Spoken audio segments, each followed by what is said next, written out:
Okay, next. Let's go. Let's start. We have here different vocabularies. Repeat after me, okay? Let's start with this one. Repeat after me. Software engineer. Software engineer. Software engineer. Software engineer. Flight attendant. Flight attendant. Flight attendant. Flight attendant. Doctor. Doctor. Doctor. Doctor. Teacher. Teacher. Teacher. Teacher. Engineer. Engineer. Engineer. Engineer. Dentist. Dentist. Dentist. Dentist. Chef. Chef. Chef. Chef. Nurse. Nurse. Nurse. Nurse. Pilot. Pilot. Pilot. Pilot. And last, police officer. Police officer. Police officer. Police officer. Okay. Ready? Yes. So we have here who wants to be a and then a blank. So we need to complete the sentence. What do you think is this one? Doctor. Doctor? Yes. Doctor singular na. But how many? 1, 2, 3. Doctors. Doctors, right? With S na plural, 3. Only one doctor, 3 doctors. Let's see. Correct, doctor. So, what do they do, the doctors? A doctor works in a hospital. He or she checks your body. He, when we say he, we say Man. man. And then she, Woman. woman. How about if you, he or she? He. He. Oh. Okay, so when you go to the hospital, you don't feel good, right? Yeah. What is you don't feel good if tayo may sabay, right? You Yeah. go to the hospital, you see a doctor, correct? Correct. Next we have, how about this one? Engineer? Sure? Very good. Engineer. So, what do they do? An engineer builds buildings and roads. He or she works at a building site. So the one who made the school, right? It's an engineer, okay? Next we have, how about this one? Dentist. Dentist, correct? So what do they do? A dentist Shake your teeth. He or she fixes fixes your teeth. checks with S, checks. Checks. Very good. Next we have, how about this one? Chef. When you're hungry. Chef. So what do they do? A chef cooks food. He or she works in a kitchen. Very good. When you're hungry, right? When you go there, the one who cooks the food, it's the chef. Next we have, how about this one? Software. Very good. Software engineer.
they take the criminals and put it in prison, right?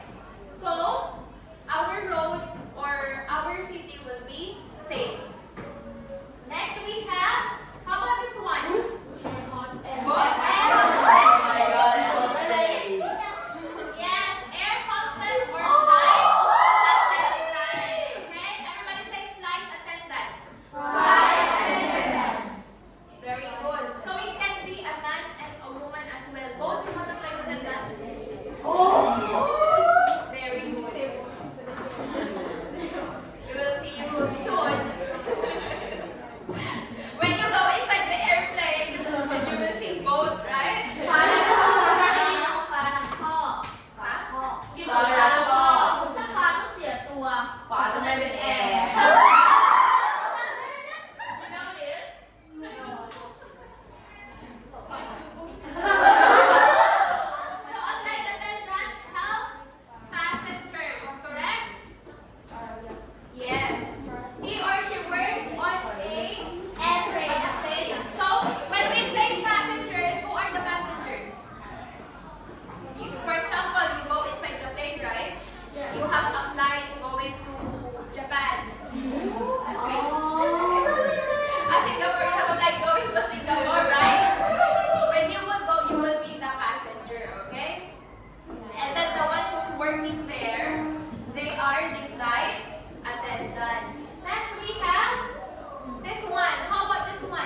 We have